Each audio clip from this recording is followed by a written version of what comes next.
আসসালামু আলাইকুম প্রিয় দর্শক, অন্যদিন আলোচনায় আমাদের শুক্রবারের অতিথি একজন পররাষ্ট্রমন্ত্রীর প্রধান বিবেচ্য বিষয় কি কূটনীতি, নাকি আরো ভিন্ন কোনো লক্ষ্যের দিকে একটু একটু করে এগিয়ে যাচ্ছেন বাংলাদেশের পররাষ্ট্রমন্ত্রী ডক্টর খলিলুর রহমান? আজকে মূলত এই বিষয়টি নিয়ে আলাপ করব, সাথে আরো কিছু বিষয় রয়েছে, আশা করি শেষ পর্যন্ত সাথে থাকবেন।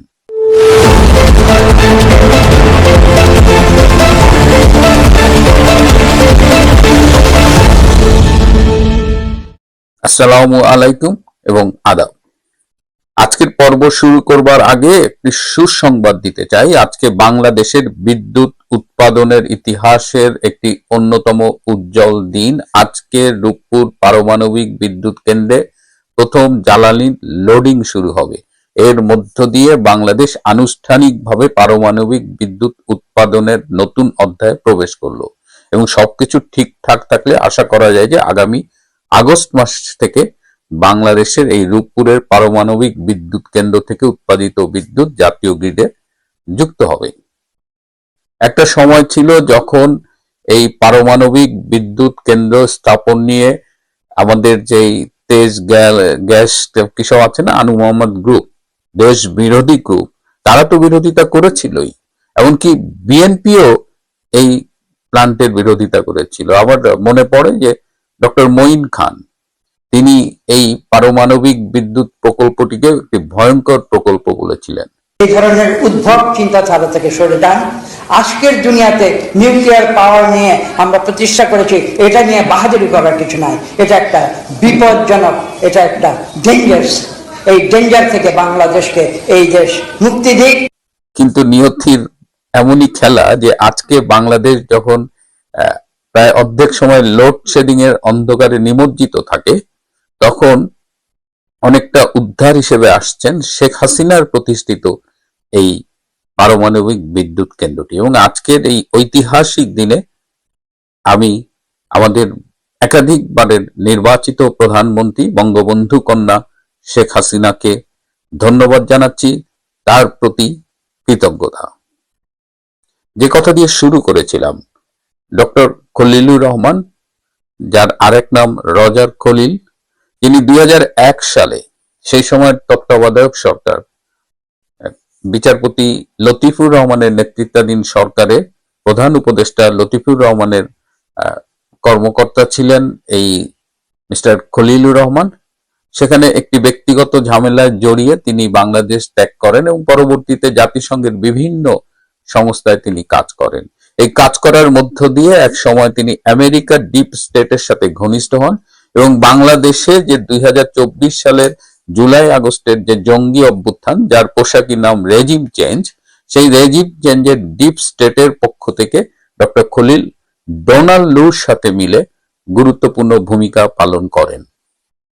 অনেকেই ডক্টর খলিলের নাম আমরা ভুলে গিয়েছিলাম, কিন্তু এই ডক্টর ইউনূসের আমলে এসে তিনি আবার লাইমলাইটে চলে আসেন এবং তিনি প্রথমে রোহিঙ্গা বিষয়ক হাই রিপ্রেজেন্টেটিভ ছিলেন ডক্টর ইউনূসের সরকারের। পরবর্তীতে তিনি জাতীয় নিরাপত্তা উপদেষ্টা হিসেবে নিয়োগ লাভ করেন এবং এই জাতীয় নিরাপত্তা উপদেষ্টা হয়ে তিনি আর্মিতে সেই সময়ের principal staff officer lieutenant general Kamrul হাসানের সাথে মিলে আর্মিতে একটা মিনি কু করার চেষ্টা করেন, কিন্তু জেনারেল ওয়াকার খানের বিরোধিতার ফলে তিনি সফল হননি এবং আর্মির ভেতরে তাকে কেন্দ্র করে একটা অসন্তোষ বেড়ে উঠেছিল।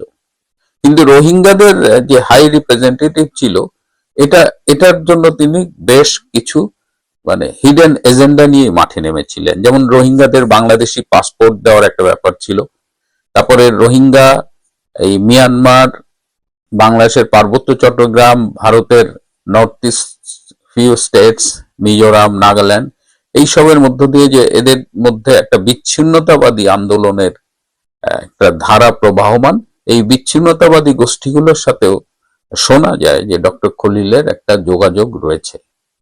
তো এই অবস্থায় ডক্টর খলিল সবাইকে চমকে দিয়ে ইউনূস সরকারের একমাত্র উপদেষ্টা, যিনি তারেক রহমানের মন্ত্রী পরিষদে পূর্ণ মন্ত্রীর পদমর্যাদা পেয়েছেন এবং তিনি বাংলাদেশের পররাষ্ট্রমন্ত্রী, অনেকেই অবাক হয়েছেন। এবং পররাষ্ট্রমন্ত্রী হয়ে তার তৎপরতা আমরা খেয়াল করছি, এবং তিনি জাতিসংঘের সাধারণ পরিষদের সভাপতি পদে তিনি প্রার্থী হয়েছেন, এবং তিনি সাইপ্রাসের প্রার্থীর সাথে জোরালো লড়াইয়ে অবতীর্ণ হয়েছেন, এবং খুব অল্প সময়ের মধ্যেই তিনি কিন্তু তার প্রার্থীতাকে স্ট্রংলি প্রেজেন্ট করেছেন। তার সমর্থনে রয়েছে আমেরিকা, ইউরোপের অনেক দেশ। যদিও ইন্ডিয়া আগেই সাইপ্রাসকে সমর্থন দিয়েছে, কিন্তু ইন্ডিয়াকে আমেরিকার পক্ষ থেকে একটা অনুরোধ করা হয়েছে, এবং আপনারা দেখেছেন যে মরিশাসে ইন্ডিয়ান ফাউন্ডেশন, যে আরএসএস এর একটা সংগঠন বলা হয়, তারা এই ইন্ডিয়ান ওশানের সিকিউরিটি স্ট্র্যাটেজি নিয়ে একটা কনফারেন্স করেছিল, এবং সেখানে একই বিমানে করে ভারতের পররাষ্ট্রমন্ত্রীর সাথে বাংলাদেশের পররাষ্ট্রমন্ত্রী ডক্টর খলিল গিয়েছিলেন, এবং তিনি ঘন ঘন তুরস্কে যাচ্ছেন, তিনি আগামী মাসে চীনে যাবেন, অর্থাৎ তিনি জাতিসংঘের সাধারণ পরিষদের সভাপতি নির্বাচিত হবার জন্য উঠে পড়ে লেগেছেন, এবং তাকে সমর্থন জানিয়েছেন ওপেন সোসাইটি ফাউন্ডেশনের জর্জ সরোস এবং তার প্রতিনিধি দল। তারা বাংলাদেশে এসেও ছিলেন, তারা দেখা করেছেন। এই জর্জ সরোস এবং একটা অংশ, ডিপ স্টেটের একটা অংশ, ডক্টর খলিলের আন্তর্জাতিক ভাবমূর্তি গড়ে তুলবার লক্ষ্যে গত 2-3 মাস ধরে কাজ করছেন। ডক্টর খলিলকে কেন এই ডিপ স্টেট সাধারণ পরিষদের সভাপতি পদে দেখতে চায়, এর পেছনের কাহিনীটা কি? ডক্টর খলিল এই দক্ষিণ এশিয়া এবং দক্ষিণ পূর্ব এশিয়ায় মার্কিন স্বার্থ প্রতিষ্ঠায় কিন্তু নিরলস পরিশ্রম করে যাচ্ছেন, এবং যেখানে ডক্টর ইউনূস ফেল করেছেন, ডক্টর ইউনূস কিন্তু দীর্ঘ সময়ের জন্য ক্ষমতা দখল করেছিলেন, অ্যাটলিস্ট 5 বা 10 বছরের জন্য, কিন্তু তিনি এমন টেরিবলি ফেল করেছেন যে তাকে সবাই মিলে সরিয়ে দিতে বাধ্য হয়েছেন, এবং আওয়ামী লীগ তো তার পেছনে লেগেই ছিল। বলা যায় যে আওয়ামী লীগের দাবির মুখে, আওয়ামী লীগের কর্মতৎপরতার মুখে ডক্টর ইউনূসকে ব্যর্থতার দায়ভার নিয়ে সরে যেতে হয়েছে, কিন্তু ডক্টর খলিল কিন্তু সেই হিসেবে ব্যর্থ হননি। তিনি যে যে মিশন নিয়ে এসেছেন, তিনি সাফল্যের সাথে সেগুলো এগিয়ে নিয়ে যাচ্ছেন। যে তো এখন কথা উঠছে যে ডক্টর খলিল তো পররাষ্ট্রমন্ত্রী, কিন্তু এমনও শোনা যাচ্ছে যে বাংলাদেশে তারেক রহমান যেভাবে সরকার চালাচ্ছেন তাতে তাকে সফল বলা যাবে না।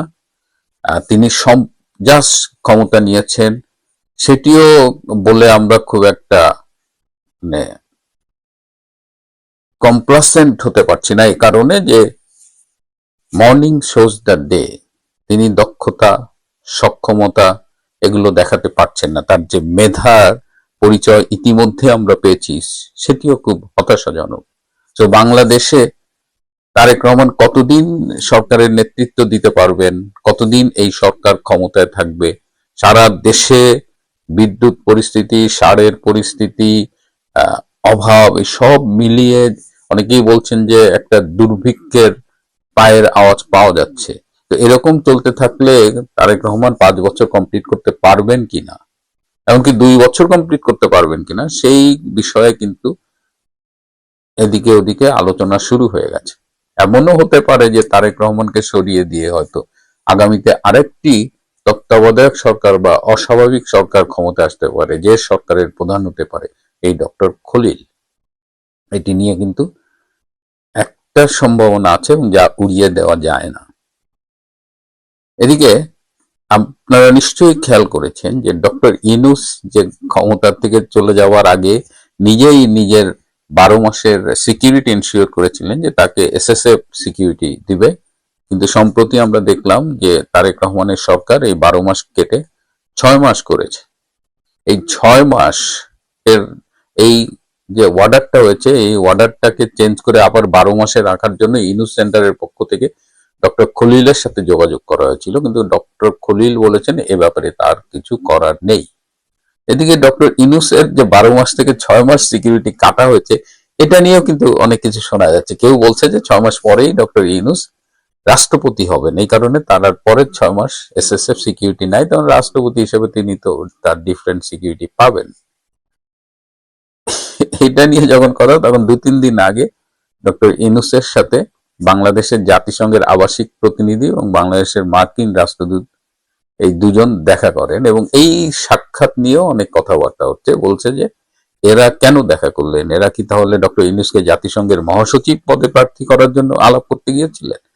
ডক্টর ইউনূসকে বাংলাদেশের রাষ্ট্রপতি করতে কথা বলতে গিয়েছিলেন? আমরা এটা নিয়ে খোঁজ নিয়ে জেনেছি এসবের কিছুই না। বেসিক্যালি ডক্টর ইউনূস অনেকদিন ধরেই বলছিলেন যে যোগাযোগ নাই, কথা নাই এই মার্কিন রাষ্ট্রদূত এবং জাতিসংঘের স্থানীয় আহ, যিনি প্রতিনিধি তাদের সাথে দেখা করার জন্য অনেকদিন ধরেই চেষ্টা করছিলেন এবং বেসিক্যালি ডক্টর ইউনূস চাচ্ছিলেন তাদের সাথে দেখা করে তিনি বলবেন যে তার আমলে পাশ করা যে অধ্যাদেশগুলো হয়েছে সেই অধ্যাদেশগুলো যেন তারেক রহমানের সরকার গ্রহণ করে এবং আরো কিছু তার তদবির ছিল। কিন্তু তারা সময় করে উঠতে পারেনি। তারা যখন দেখা করছে তখন অধ্যাদেশগুলোর ব্যাপারে সংসদে সিদ্ধান্ত হয়ে গেছে এবং ফলে দেখা গেছে যে এটা আসলে একটা স্রেফ সৌজন্য সাক্ষাতে পরিণত হয়েছিল। সুতরাং এটা নিয়ে আহ, মানে অনেক বেশি আকাশ কুসুম কল্পনা করবার অবকাশ নেই। ডক্টর ইউনূসের সুদিন আসার কোনো সম্ভাবনা আর দেখি না। নইলে ঈদের দিন প্রায় 2.5 ঘন্টা দাঁড়িয়ে থেকে তিনি প্রধানমন্ত্রী তারেক রহমানের সাথে সৌজন্য সাক্ষাৎ করেছেন।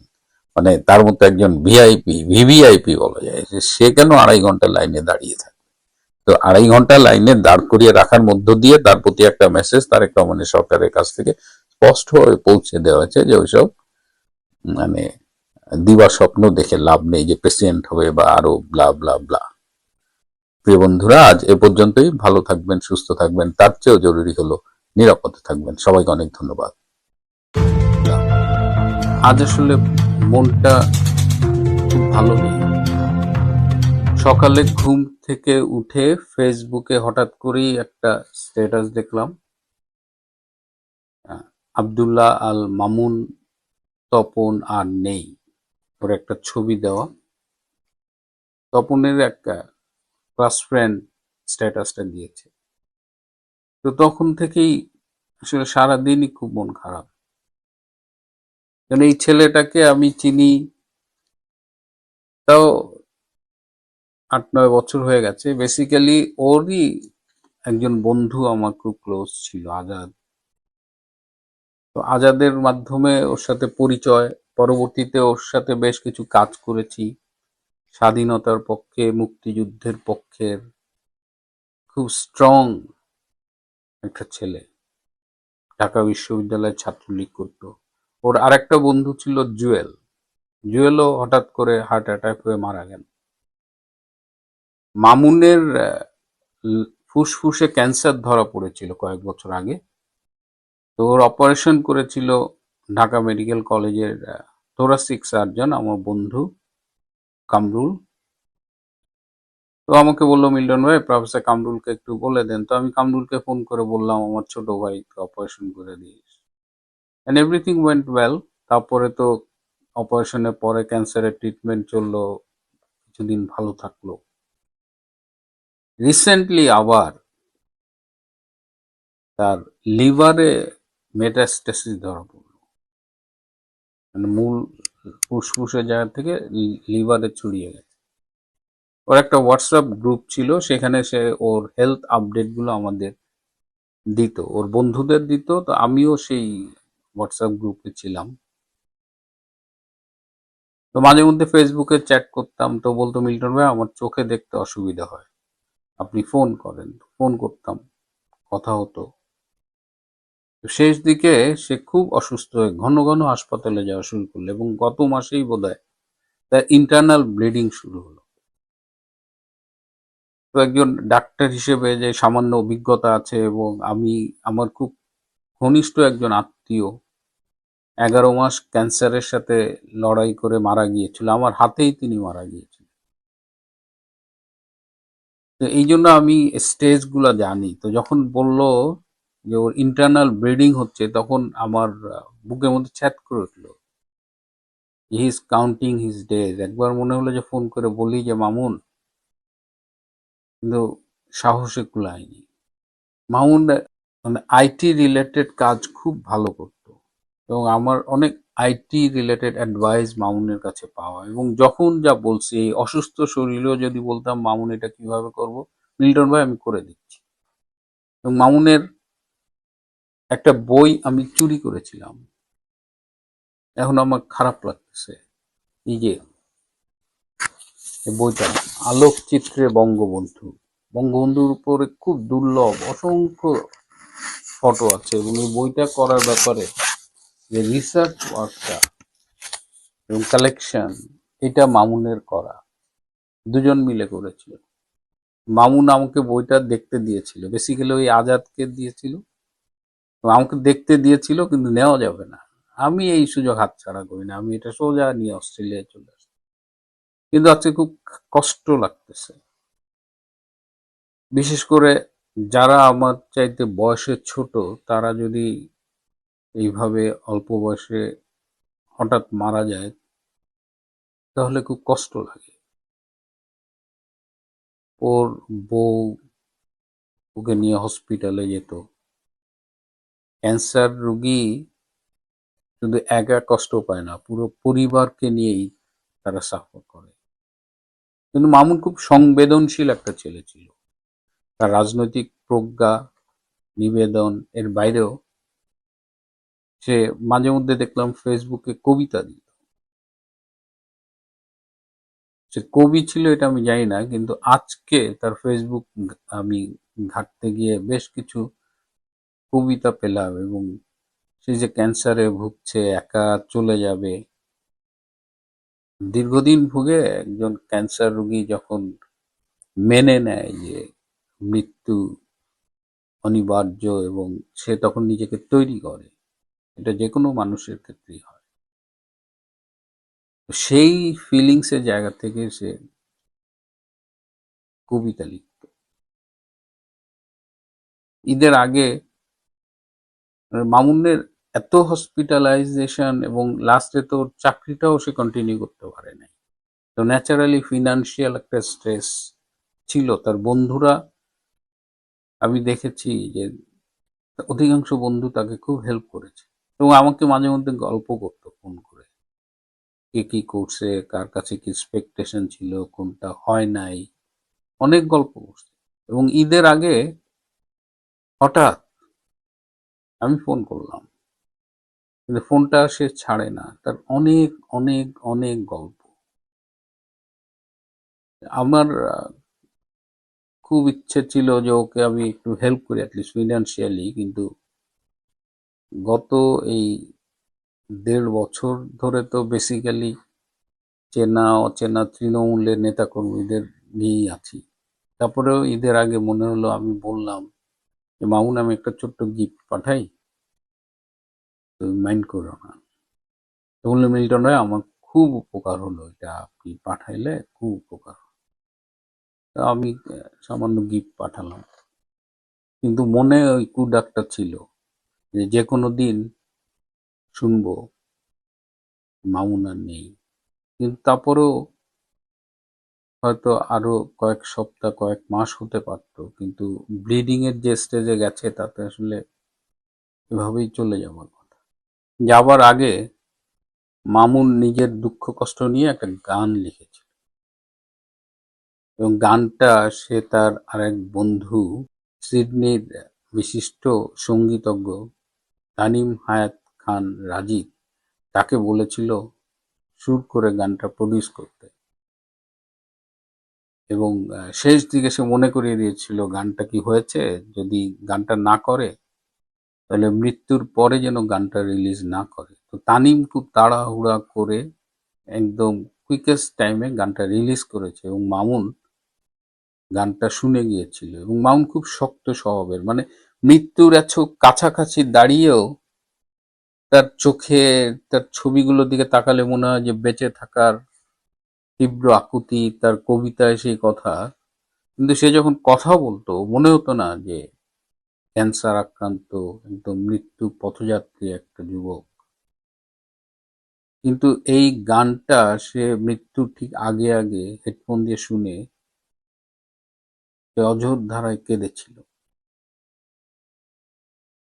গানটা শিরোনাম দিয়েছে একা। আমি গানটা শুনলাম, এটা খুবই টাচ করে।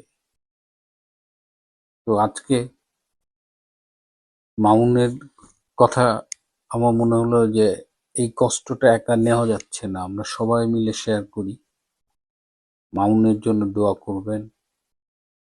আল্লাহ যেন তাকে বেহেশতে নসিব করে। তার আরো ছোট দুটো মেয়ে ছিল, তারাও এই এক ধরনের ক্যান্সারে মারা গেছে।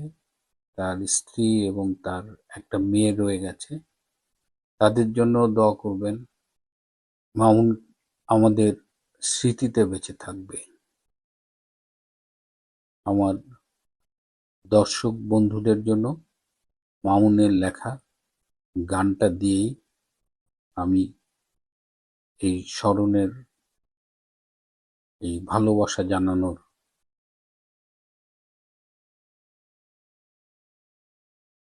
পর্বটা শেষ করি।